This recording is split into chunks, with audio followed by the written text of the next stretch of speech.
Ya de vuelta, nuestro siguiente invitado es un burgalés que llegó a la presidencia del Consejo General del Colegio de Oficial de Farmacéuticos desde el 2015.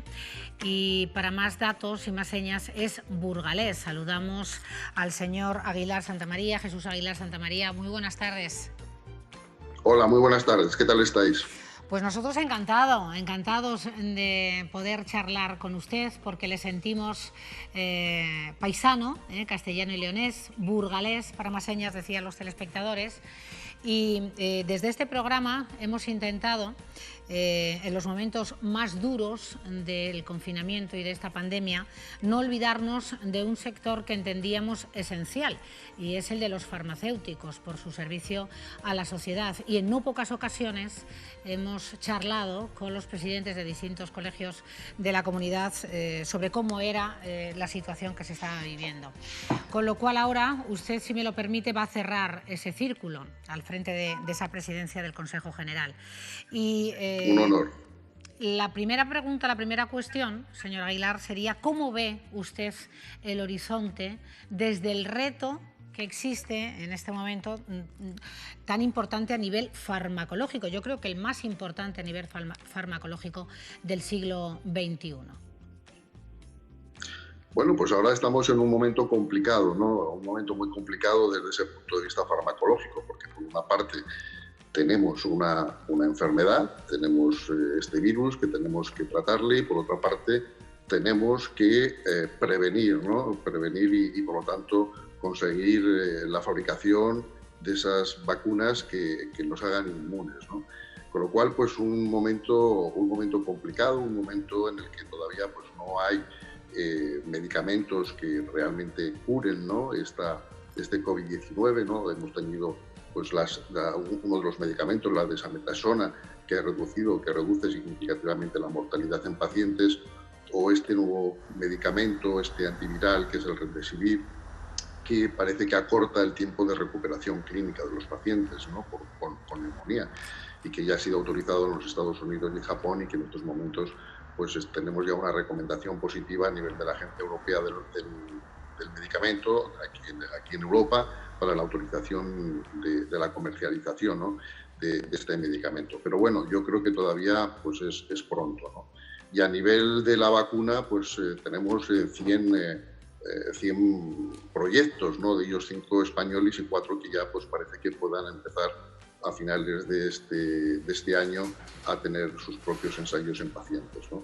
Claro, y si yo le pregunto, esa pregunta maldita, ¿no? Porque todos los periodistas, todos los que informamos a la población queremos saber para cuándo.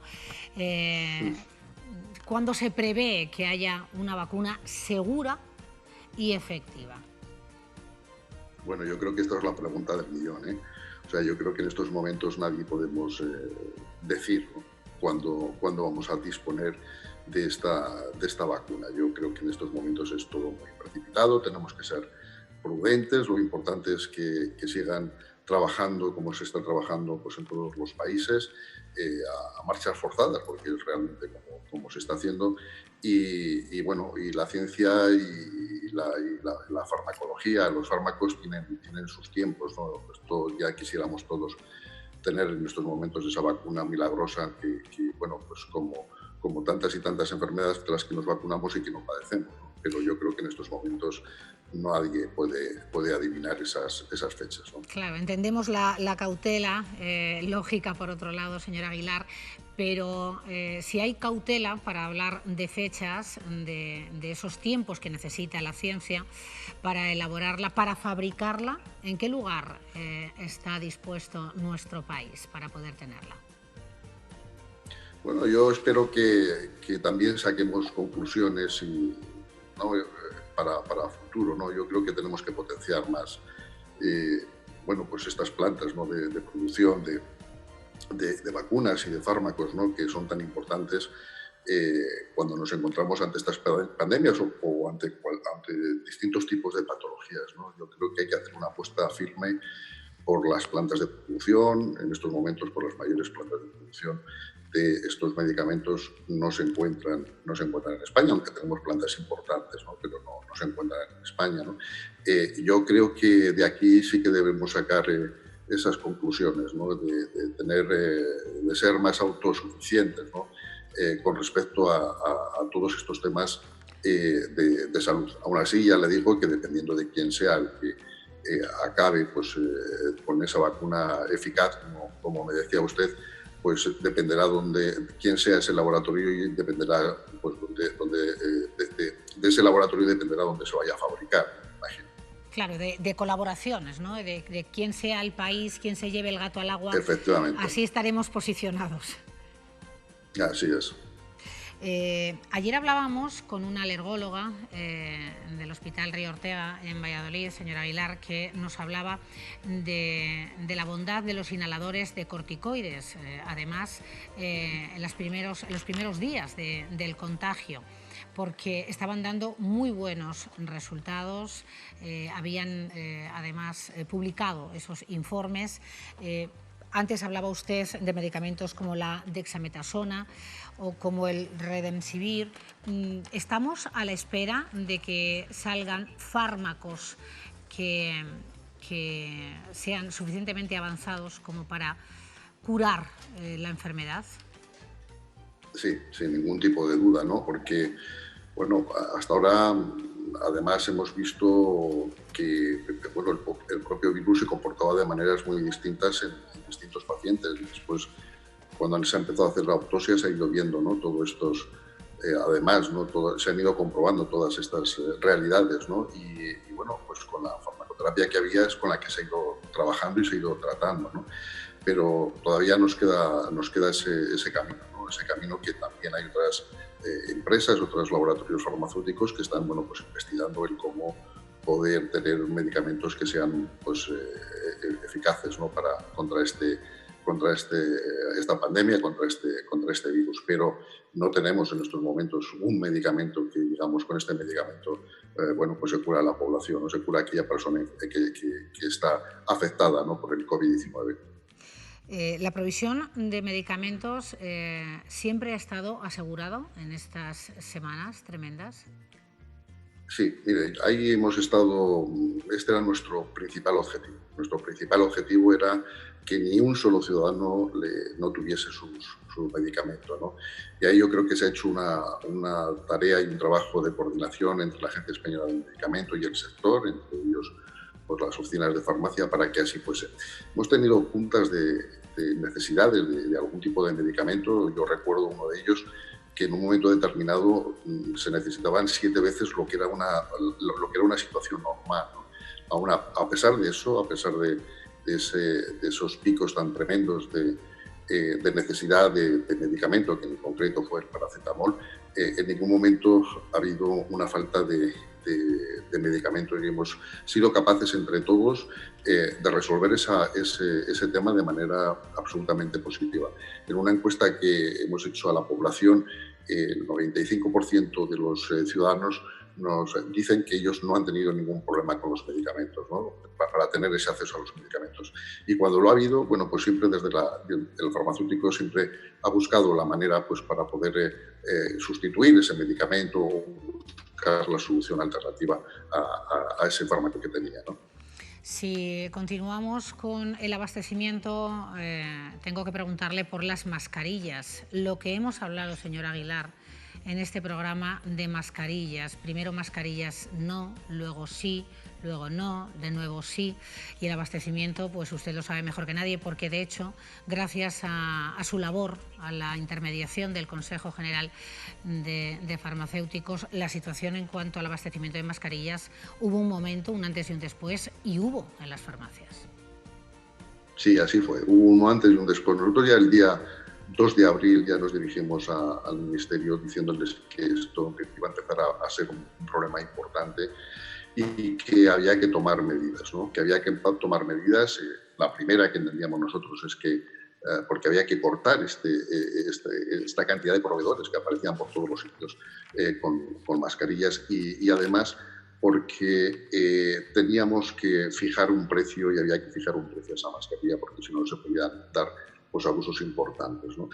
Nosotros le recomendamos y le dijimos al gobierno que entendíamos que esto teníamos que hacerlo, que al final la mascarilla iba a ser un producto de primera necesidad, como así ha sido, y además nos ofrecimos a hacer esa distribución desde las oficinas de farmacia a todos aquellos ciudadanos, en un principio, porque hay que ponerse también en los tiempos, ¿no? En un principio, pues a aquel paciente que era más vulnerable, ¿no?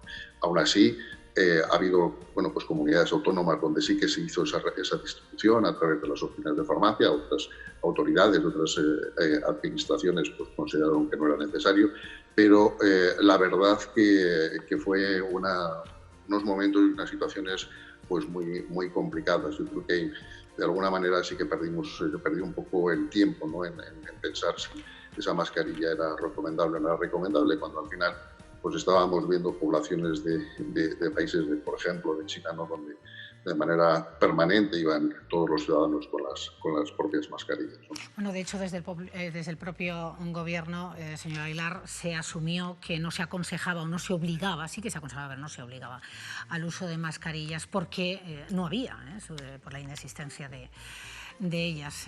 Vamos a hablar de los rebrotes que estamos viendo, cómo están aumentando en distintos puntos de nuestra geografía. ¿Estamos más preparados ante estos rebrotes actuales? Bueno, yo creo que sí, ¿no? O sea, peor como nos encontramos en su momento, yo creo que es difícil, ¿no?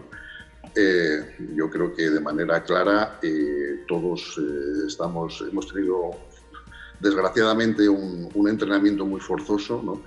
Y bueno, pues estamos preparados para cualquier rebrote que se pudiera dar este otoño, ¿no? Si es que se da.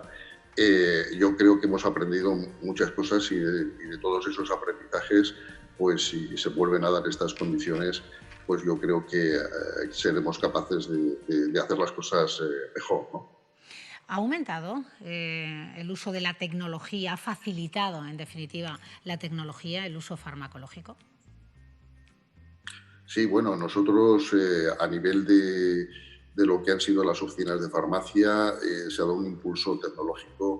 Siempre hay que reconocer que siempre las farmacias han sido unos establecimientos sanitarios muy preparados desde el punto de vista tecnológico, ¿no? Pero ahora hemos dado un impulso muy importante y ese impulso muy importante ha venido además de la mano de que en estos 3 meses, en estos 2 meses y medio, hemos sido capaces de poner, en muchas comunidades autónomas la receta electrónica privada, no ya la receta electrónica pública, de la que ya todos estamos más que acostumbrados, pero sí de la receta electrónica privada y también de la receta electrónica de las mutualidades, ¿no? Todas las herramientas tecnológicas nos están sirviendo pues, para avanzar de manera importante, aunque yo también creo que ahora hay que ser muy cuidadosos, ¿no? Porque podemos pasar en todas las herramientas informáticas de un extremo al otro, ¿no? Podemos pasar de ver al paciente de manera permanente y constante a una telemedicina, una telefarmacia. Bueno, yo creo que están muy bien esas tecnologías, pero para ciertas situaciones y no para las situaciones normales, ¿no? Ahora yo creo que tenemos ese riesgo, ¿no? De pasarnos de frenada hacia el otro lado, ¿no? Lo que también ha sido muy positivo ha sido para reducir esos desplazamientos y sobre todo en buena medida de las personas mayores, ese desplazamiento que han hecho los propios farmacéuticos a los domicilios. Yo tengo aquí cifras de 850.000 ciudadanos que han evitado salir cuando necesitaban medicación. Sí, bueno, nosotros lo que hicimos nada más que empezó toda esta pandemia el mismo día 13, cuando nos dirigimos al Ministerio de Sanidad, realmente nosotros pedimos solo una cosa, ¿no? Como farmacéuticos fue que nos protegiesen, cosa que no fue posible, que al final, bueno, pues nosotros nos tuvimos que autoproteger de la mejor manera posible, pero todo lo que hicimos fue ofrecer, ¿no? a las administraciones o a las administraciones distintos tipos de servicios que nosotros entendíamos que eran necesarios, ¿no? Uno de ellos ha sido esa entrega, dispensación de esos medicamentos en los domicilios de 850.000 pacientes que han tenido esa medicación en sus domicilios, y se ha ayudado también a los compañeros de farmacia hospitalaria a esa entrega y a esa dispensación de medicamentos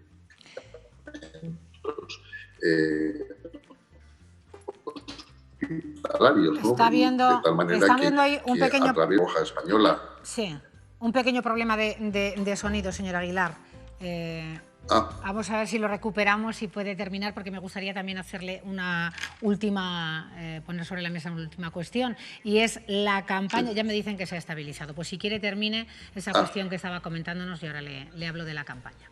¿Qué hago? ¿Empiezo la pregunta? No, le hemos escuchado hasta el final. Si quería matizar algo más. Bueno, sobre las alianzas, ¿no? Que hicimos con Cruz Roja y con Cáritas Diocesanas, que al final pues esto también nos ha permitido llegar también con estos medicamentos en aquellos sitios donde no podíamos llegar, ¿no? Yo creo que han sido unas alianzas de éxito, y aquí lo que era fundamental era que no se colapsasen los servicios médicos, que no se colapsasen los hospitales, que no se colapsase la atención primaria, y por lo tanto, bueno, pues la verdad que estamos pues contentos y orgullosos de toda esa labor que se ha realizado.